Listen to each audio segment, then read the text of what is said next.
Fun করে গুজব ছড়ানো স্যাটায়ার পেজগুলো রীতিমতো আমাদের ৭১ টেলিভিশনের ফটোকার্ড তো বটেই, গুরুত্বপূর্ণ চ্যানেলের ফটোকার্ডগুলো হুবহু নামটা একটু বদলে দিয়ে ছড়ানো হচ্ছে গুজব। জি, একটি খুব গুরুত্বপূর্ণ কথা বলেছেন যে বিভিন্ন স্যাটায়ার পেজ প্রথমে খোলা হয়। স্যাটায়ার পেজ খুলে পরবর্তীতে দেখা যায় সেটি নিয়ে এমন মিস ইনফরমেশন, ডিস ইনফরমেশন ছড়ায় যে মানে রীতিমতো বিব্রত হতে হয়। প্রথমে কিন্তু এই পেজগুলো দিয়ে আপনার স্যাটায়ার করে বা মিমস শেয়ার করে।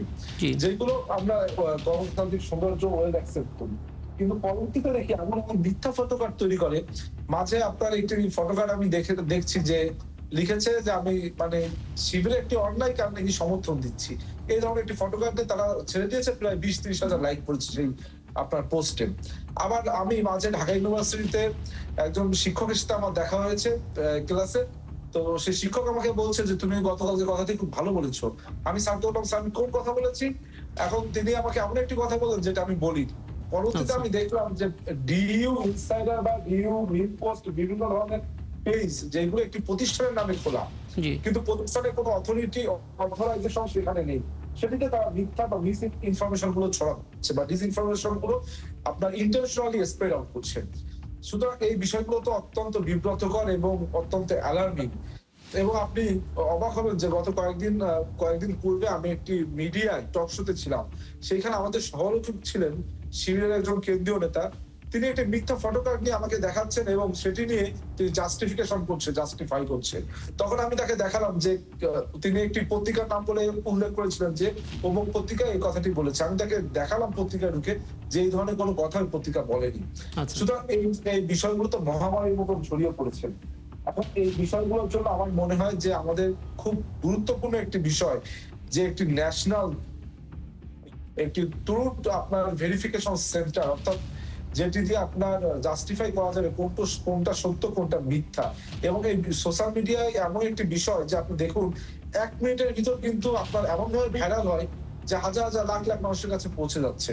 সুতরাং এইগুলোকে যত ফাস্ট আপনার পদক্ষেপ নেওয়া যাবে তত দ্রুত কিন্তু মানুষ উপকৃত হবে বলে আমার একদম। মনে হয়। আসলে এটা অনেকেরই প্রশ্ন যে আমরা এতটা অসহায় কেন হয়ে গেলাম, যে আমাদের দেশে এমন কোনো আইন কি নেই যে আমি ভিক্টিমাইজ হচ্ছি কিন্তু কোনো প্রতিকার পাচ্ছি না। কারণ এখন পর্যন্ত যিনি গুজব ছড়াচ্ছেন তার হাতে হাত করা আমরা পড়তে দেখিনি খুব এবং একটা। আপনাকে আরো একটি বিষয় আমি একটু ইনক্লুড করি, সেটা জি, হচ্ছে আপনি দেখবেন গত কয়েকদিন পূর্বে ঢাকা বিশ্ববিদ্যালয়ের একটি হলে একজন শিবির নেতা সে একজন শিক্ষার্থীকে আপনার হলে নির্যাতন করেছে বলে তাকে হল থেকে বহিষ্কার করেছে জি, ২০৭১ হলে। কিন্তু সেই ছেলের নামে মিথ্যা ফটোকার্ড ছড়াচ্ছে, সে নাকি আমাদের মাননীয় প্রধানমন্ত্রীকে নিয়ে বাজে স্লোগান দিয়েছে, এই জন্য তাকে বহিষ্কার করা হচ্ছে। অর্থাৎ এই যে এই ধরনের মিস ইনফরমেশন, ডিসইনফরমেশন বা ভুয়া ফটোকার্ড, এটা কিন্তু জাতির মধ্যে একটু অনৈক্য তৈরি করছে, জাতির ভিতরে একটি মিস মেসেজ দিচ্ছে। বুঝতে পারছি। তার মানে এখানেও একটা পলিটিসাইজ করা হচ্ছে। আমি আপনার কাছ থেকে প্রতি পর্বে আমরা এই মাথা ব্যথাটা নিয়ে আলাপ করি, আপনার কাছেও সেটা শেয়ার করতে চাই। কিছু কিছু গুজব যেগুলো তোলপাড় করে ফেলে, দেখা যায় ইনভেস্টিগেশন করে এই গুজবটা ছড়ানো হচ্ছে দেশের বাইরে থেকে কোনো একটা লাইভে এসে বা কোনো কিছু করে, সেটা উস্কানির মাধ্যমে হোক বা যে করে হোক, দেশের বাইরে থেকে যেগুলো ছড়ানো হচ্ছে সেগুলোর নির্মূলটা কিভাবে করা যায়? রাকিব ভাই দেখুন, আমি একটি বিষয় আমি বিভিন্ন দেশের আইন সম্পর্কে কিছু আমি পড়ছিলাম। জি, আমি দেখলাম যে অনেক সময় আপনি যখন এই ধরনের স্ট্যাটাস কেউ দিবে জি, বা কোনো ধরনের পোস্ট করবে ফেক বা আপনার মিস ইনফরমেশন স্প্রেড আউট করার জন্য ইন্টেনশনালি, জি, আপনি যখন তাকে একটি আইনের আওতায় আনবে সে বলবে তার ফ্রিডম অফ এক্সপ্রেস নষ্ট হচ্ছে।